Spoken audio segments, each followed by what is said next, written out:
Welcome to the Successful Nonprofits Podcast. I'm your host, Dolph Goldenberg, and friend. Today, we are going to be joined by Darren Isom, and he and I are going to be having a conversation around amplifying the voices of BIPOC leaders. Darren is a thought leader in the nonprofit sector. And by the way, when I say thought leader, one of the things I really like about Darren are the many different roles that he has played in the sector.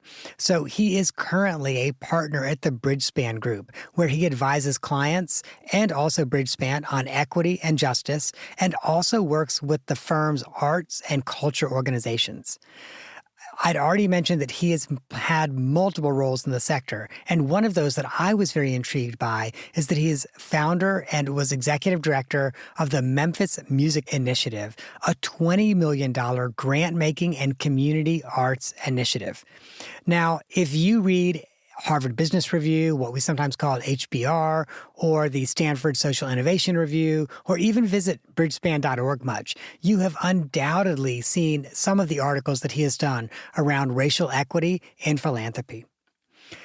In addition to all of that, so all I can say is Darren's got to be a busy person, because in addition to all of that, Darren hosts the Dreaming in Color podcast, which is grounded in his queer Black experience and invites listeners into the candid kitchen table conversations that have long helped shape the journeys of BIPOC leaders.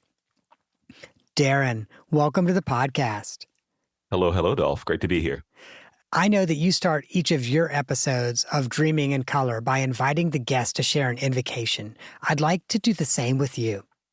Thank you. And so, yes, definitely one of our traditions. And as a good Jesuit New Orleans boy, grew up with invocations as part of every group gathering of sorts. And fret not, I will not read the Bible, and some good verses here and there, right? A lot of bad ones too. But I do encourage my guests to come in with a quote or a poem as a way of kind of shaping the conversation, making sure that I'm in their headspace as we have the conversation. So I thought I'd bring in one for me, and one that's been on my mind now. It's Wild Mercy by Terry Tempest Williams. The eyes of the future are looking back at us, and they are praying for us to see beyond our own time. They are kneeling with hands clasped that we might act with restraint, that we might leave room for the life that is destined to come. To protect what is wild is to protect what is gentle. Perhaps the wilderness we fear is the pause between our own heartbeats, the silent space that says we live only by grace. Wilderness lives by the same grace. Wild mercy is in our hands. That is an incredibly powerful quote.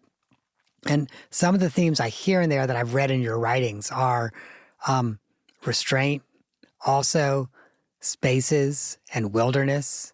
Can you say some more about that? Oh, yeah, totally. And so one of the things that excites me the most about the world that we're in, and also the space to occupy in this world, is that it's changing. We're living in a very changing world.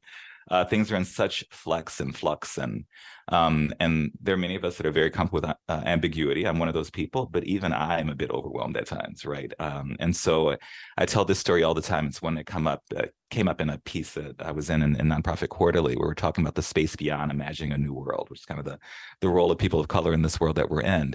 And I talk about Urvashi Bade, who was one of the first people that I interviewed on my podcast. But I don't talk about at that point, because she hadn't said it yet. But I'm the member of the Donors of Color Network, a board of an organization of high net worth people of color and advocates creating new worlds, think what the world might look like. And we had our convening at some point, maybe 2 or 3 years ago, this before Urvashi passed, and she couldn't attend the convening because she was dealing with chemo then. It was COVID times, and remember that world? Wasn't that long ago? But she did the last session where she looked out at this group of people of color, all working in philanthropy and advocacy spaces, trying to change the world. And we looked, you can imagine what we look like. We'd spend 2 days talking about the world and how we're going to fix it. She looks out on us and she's like, I know the world feels overwhelming right now. And I know that it's easy to feel dispirited and hopeless. But I want you to know that this is what winning looks like. Winning looks like chaos. And I want you to look around the room. This is what a winning team looks like. Keep doing the work. Right. And so I hold on to that so much in the space in the world that we're in. I think so much of us are doing great work. I joke that the negative powers, well, they're putting up a good fight, but we got a winning team and we're putting up a good fight too. Right. And so I feel that people should feel some degree of comfort in that.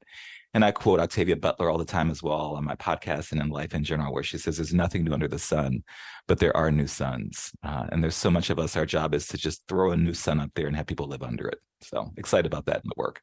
So hope the poem gets at that. I will say, I think you might be the first person that I've had on the podcast who brings poetry to their practice. And that's super cool. I mean, listen, I joke all the time that I don't read nonfiction because I kind of feel like life gives me enough nonfiction. But I read fiction because I feel like it's a lot easier to capture life and its possibilities through fiction. There's something very magical about living. Now, one of the things you mentioned was a powerful conversation that you had with Hervé, and that makes me immediately think about the fact that much of the work you've been publishing on over the last year or two is based on, I think, a core of 25 interviews where you interviewed leaders of color across the sector, both in the nonprofit side and the philanthropy side or the funder side. Can you share a little bit about some of the key lessons that you've taken away from those interviews? Yeah. And so those conversations were all really interesting. I joke all the time I have the best job in the world because I get to talk with cool, smart folks and pick up on their motivation, their thinking. And the folks are just genius, right? So it's really fun. It was fun for me. The depths of the COVID period. I want to acknowledge first as well the period that we've lived through, right? So we lived through 4 years of a presidency that we can name at best disruptive. At right. best, We had at best. at best. I'm being charitable. I'm going to continue with my charity. Right. We then had a whole COVID epidemic. I mean, like a world pandemic. I mean, this comes once every 100 years. Right. We had a whole civil rights movement in the middle of that period. Right. And so we've been living through some fairly chaotic times. And so these conversations were actually happening in the middle of all that. And they were very soothing and comforting conversations for me. So we got to interview leaders of color across the space, philanthropy, nonprofit organizations. And the goal was to really get a sense of, their path to leadership. And in many ways, what were the things that they thought they brought to the work that was different? Or the same in some ways, but just with different aspect, right? If there's nothing under the sun, but there are new suns.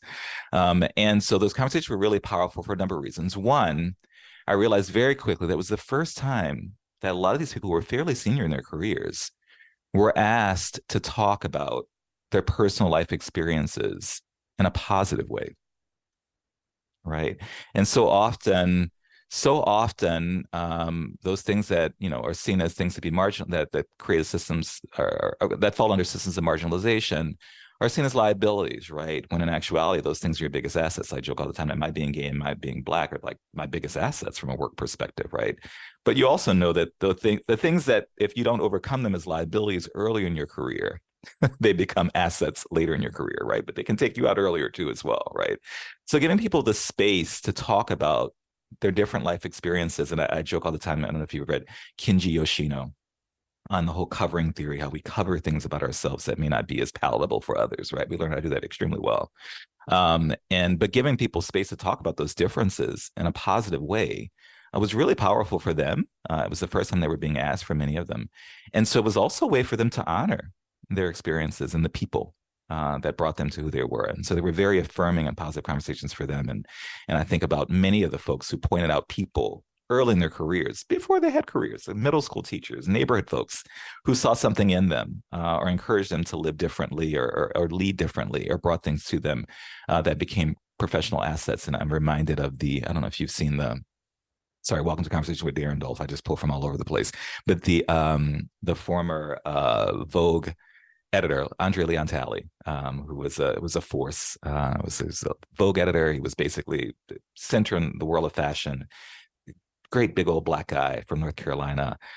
He worked at Vogue. He worked at W Magazine. He worked under Andy Warhol. He worked in Paris. He'd done all the things. And the interviewer asked him, where did he get this biggest inspiration from a fashion perspective? And he said, everything I needed to know about fashion, I learned not in Paris, not in New York. Everything I needed to know about fashion, I learned watching my grandmother get dressed for church as a young boy in Raleigh, North Carolina, right? And so I think there's a way that many of us see these things that were early life influences that really shaped who we are and how we think about the work itself. I think it was also interesting as well because they got to talk about not only their vision of the world and what they're hoping to achieve, but more importantly, I think that being a person of color, being in this space, you have to calibrate some conflicting narratives in order to be happy, right? In order to be successful. And hearing the ingenuity with which people have created and crafted narratives around the work and the impact they hope to seek is, it's really powerful. I joke all the time that Black Americans are just expert storytellers in general because we had to tell stories around things that really didn't make much sense. So we had to use storytelling to really get at the core of things. I joke all the time, like we're a people who literally were joining Christianity back when we were being told that Blacks couldn't get into heaven. Clearly, you had to make your own story. That one wasn't going to work, right? So the ability to tell new stories in ways that are creative and powerful, and also just to honor the fact that I joke all the time within my work as well, that the biggest marker of white privilege within a professional space is being able to achieve great things without having social skills. I I see all these white boys all the time, senior positions. Like, have you never talked to anyone before? How did you get where you are? Right. If I could not talk to folks, I would have never left my stoop in New Orleans. Right. And so these are really just, effective, thoughtful, warm, sincere people. The conversations were powerful. What we learned is laid out in the article that was both in HBR and SSIR in some form. And that ultimately they had to gain a different set of skills from a life perspective. And so we make it perfectly clear that the leadership skills that people of color have, they aren't necessarily born with them, right? It's just how they navigate the life and their identities force a certain navigation of life that in doing so, you gain a certain set of skills, right? You've had to navigate rooms where you weren't accepted, or there were, you weren't necessarily seen as someone that belonged there. You had to be able to, in some ways, make friends and with folks who were very different from you. You had to, in many ways, see success as not personal, but community driven. So your community became it became your biggest asset, right? And it's very counter how the American system thinks about success. I joke all the time that Black American leaders are the only leaders that can credibly stand in front of a room of people and talk about success 3 generations away. Right. My grandchildren will see this world that I will never see. Right. Whereas, I think that within the white American standard, basically, you think about success within your lifetime, the success that you're going to bring about. So we have to see into the future and think about the world that we're creating. And I think that we also just have to bring others along with us from a storytelling perspective as well. So conversations were wonderful. I think it gave me an appreciation of how folks have navigated the world differently and with it developed different skill sets. I think it also, and this comes out both in the article and also in a piece that came a little bit later, where this came under the racial equity and philanthropy work that we're doing at Bridgeband. So I advised on this work, but didn't lead it directly, where we're talking with Liz Thompson, who leads the 1954 project. And she's talking about her philanthropic approach. And I remember when we were developing that project itself, we came to the conversation with, West Coasters, we're here in California. So we have these values that will guide the conversation and the work. And one of them was love, the value of love, centering love in the work itself. And she's in Chicago. So we're used to putting it out on the table and having these East Coast folks being like, no, what is number 4 on slide 7? What is this, right? And she looked at it and she's like, I love this. I love that we're centering love in the work, because I've said all the time that as leaders of color in this world, we love our communities. And that love is a very different way of interacting. There's a difference between working with someone because you're contractually obligated to work with them, or because intellectually you think you can help them, as opposed to working with them because you actually love them, because all that's done in love is done well. Right. And so I think bringing that love to the work, bringing that personalization and community uplifting to the work, it produces different answers, and you interact with people very differently. I'd love to stay with that, bringing the love. I know you talk about some ways that BIPOC leaders can inform everybody's leadership practice. And one of those, I think, is leading others. And, you talk about things like empathy and love and ways in which that really can inform everyone's leadership practice. Yeah. And so I think it's very commonplace, particularly if you're from a marginalized group, be it Black, be it queer, be it a woman even, right? From a impact perspective, being able to see a little bit of yourself in the work itself. But I think it's also, the good Quaker upbringing will remind you that there's a little bit of God in all of us, right? And so this idea of how do we honor that God in each of us? How do we see it and honor it? I think leaders of color do that really well. And so I think there's something beautiful from a leadership perspective in watching how leaders of color bring others into the work, into the thinking, how they allow people to honor themselves in their spaces and the thinking as well. It's why leaders of color make, in many ways, for better leaders, right? From a space perspective, from a growth perspective, from a community perspective. I think it's also, and I say this jokingly, as a Gen Xer, we're seeing a huge generational shift within the work itself, right? So we have the baby boomers, thank God, are finally stepping down. And then we have, and the millennials are stepping into power. Gen Xers, we're here. We don't really want to be here. I mean, we've never really wanted to be here, and we were happily forgotten about. And no one's complaining when we say that, right? And we're ready to step down as soon as possible. But the way the numbers work out, we have to be in leadership positions for a little bit, right? And so I think that there is also a way that you develop the work knowing that you can't do it on your own. that it takes a team. It takes a team leveraging their skills and their abilities. I think that's a very different way of leading. And you see this with leaders of color in the space. They recognize they have a certain set of skills. They also have blind spots and liabilities, right? And so you develop a team where everyone can bring the best of themselves into the work. And it's the teamwork that actually makes the work happen well. I have to take just a quick aside. So I know early on in our conversation, you mentioned, Jesuit influences in New Orleans, and then you just mentioned that of God in everyone from the Quakers. So I just have to ask real quick, did you grow up as a Quaker?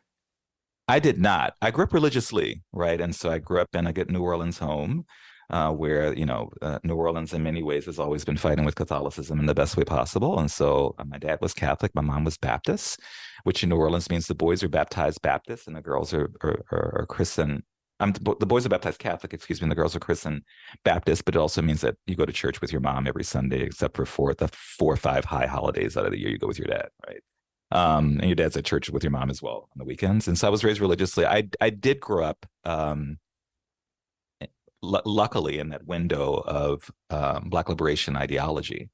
And so the church was a very progressive place. I don't think it was intentional. I think it was just, God was so great and so good, and man was so small and so flawed, right? That there just had to be, there was something about the goodness of God that set in all of us. I taught at Sidwell Friends at some point when I was in college and did some work there with the Summer Bridge program, so Breakthrough Collaborative, and definitely spent a couple of years as a Quaker in college as I was doing some religious exploration. I landed at Unitarian Universalism, and that's where I am now, but appreciate the role that the Quakers have played from an educating perspective, and also the basic tenet of Quakerism, this idea that there's a little bit of God in all of us, which, and created a great degree of progressivism. They were the first abolitionists because you can't enslave God, right? And so I think there's some working philosophies within all the religions that I find very beautiful and very powerful.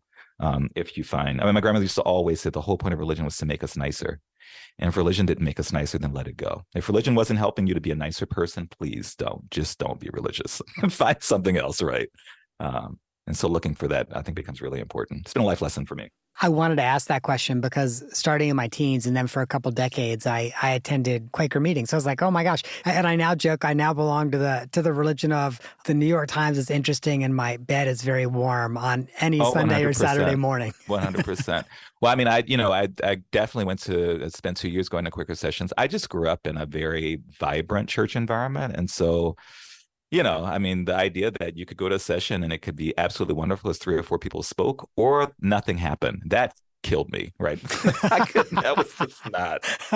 couldn't do it. And I fight with Unitarians all the time as well, because it's like, okay, sometimes you go to Unitarian church and it's like, oh, you go 3 Sundays without anybody talking about Jesus. I was like, we can talk about Jesus, right? Like 1 Sunday a month at least, right? Like it's okay, right?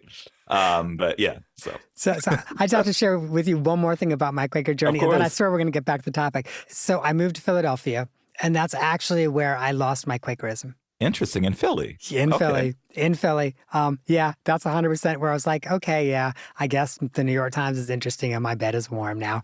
But so one of the things that was, as we had that little bit of a tangent to chat about religion, one of the things that you had mentioned brought me back to something else that you had written about ways that BIPOC leaders can inform everyone's leadership practice. And that's kind of an asset-based lens, because when you were talking about your religious upbringing, you said, liberation theology was really big back then. Like me, you're also queer. And so my very initial thought was, okay, religion's not always friendly for everyone, but it's so clear that you are taking that asset-based lens. Like, okay, what did I get from an experience?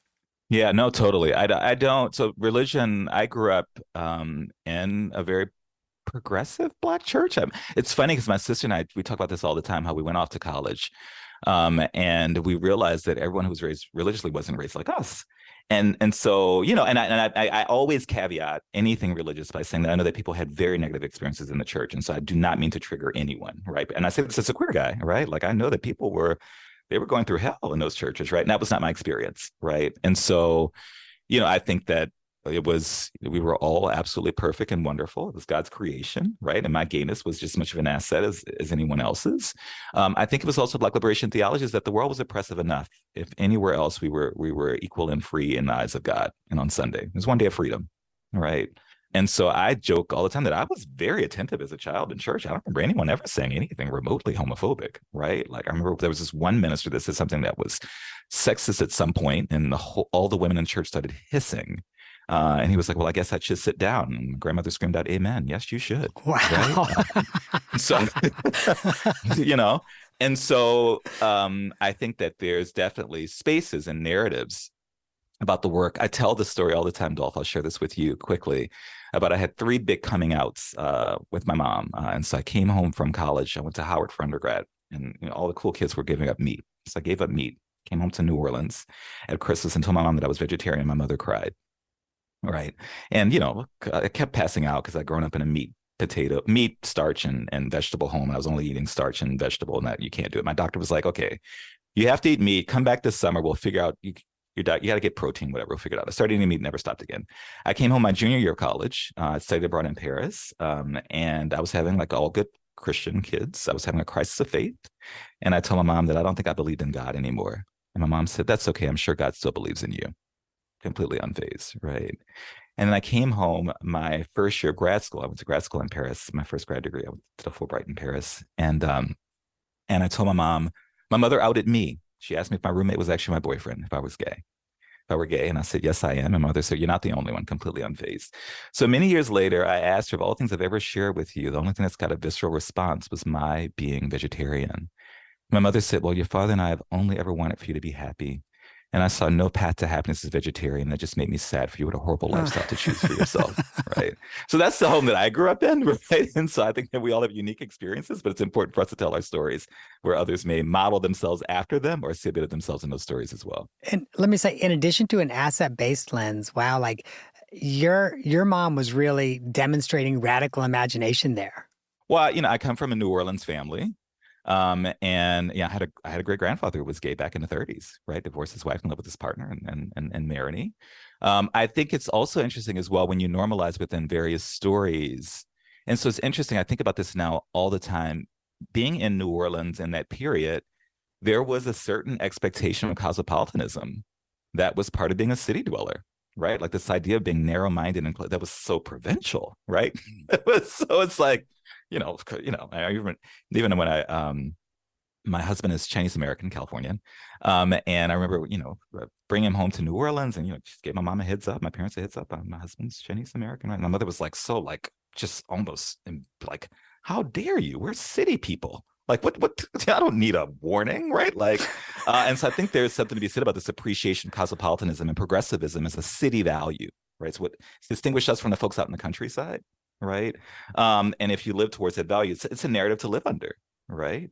And so, I mean, that's another conversation for another day over cocktails as well, how that transfers to my political thinking.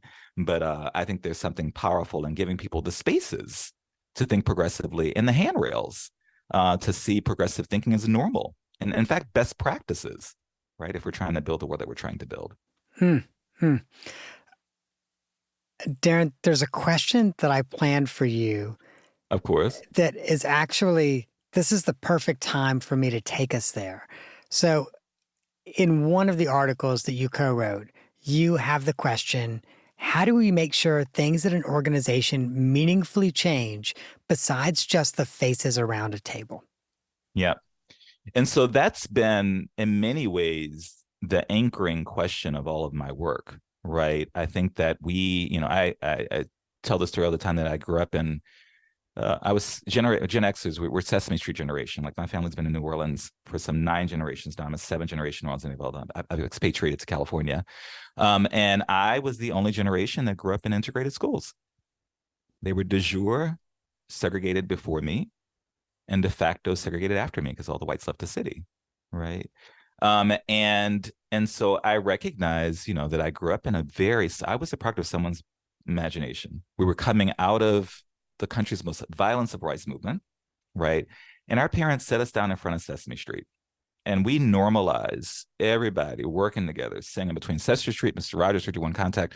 I think about what a dreamy experiment which was my childhood. And your parents weren't, I mean, shout out to the baby boomers that raised us, but they weren't really good. We were the most feral generation. We were really left on our own. Our parents were working, right, and we were raising each other and being raised by TV. And so I think that the idea of that generation was that if they put us all together, right, this superficial Benetton ad diversity, right, that we would be able to bring all of ourselves to the table and actually benefit from each other's diversity.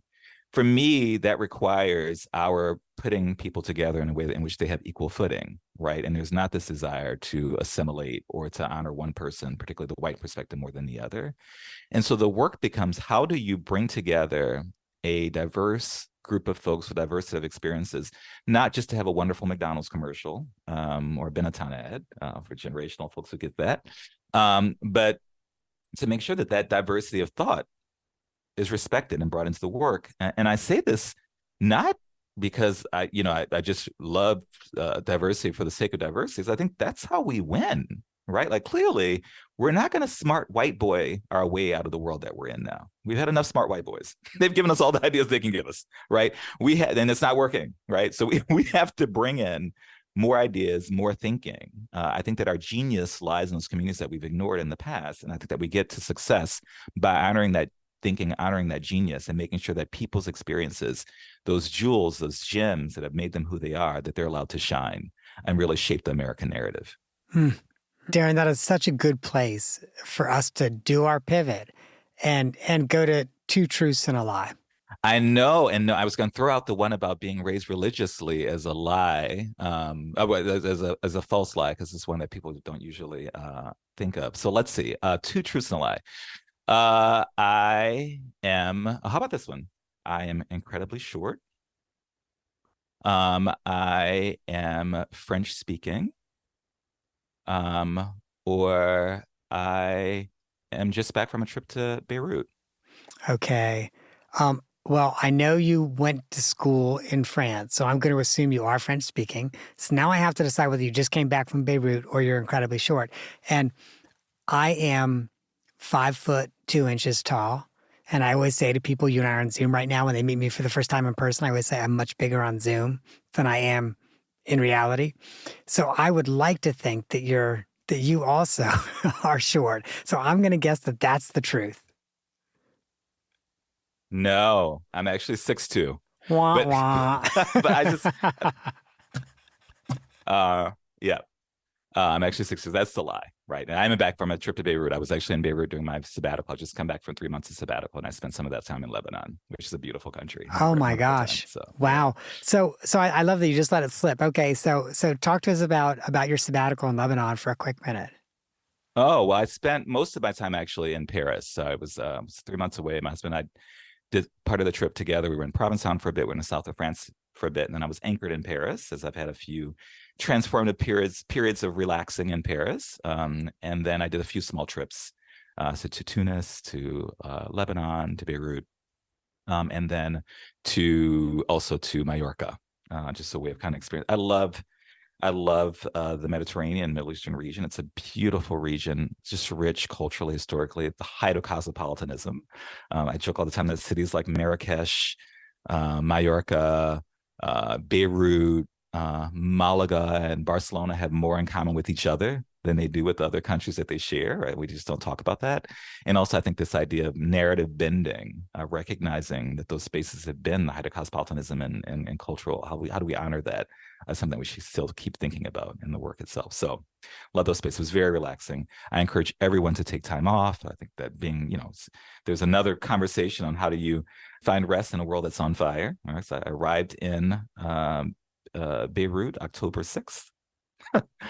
But I think that we're in a world that's on fire, and it's going to be that way for a while, right? And so we have to think about how do we find spaces to recover, to recuperate, to think more broadly, think about the future world that we're creating, and not get bogged down in the reality that we're in right now.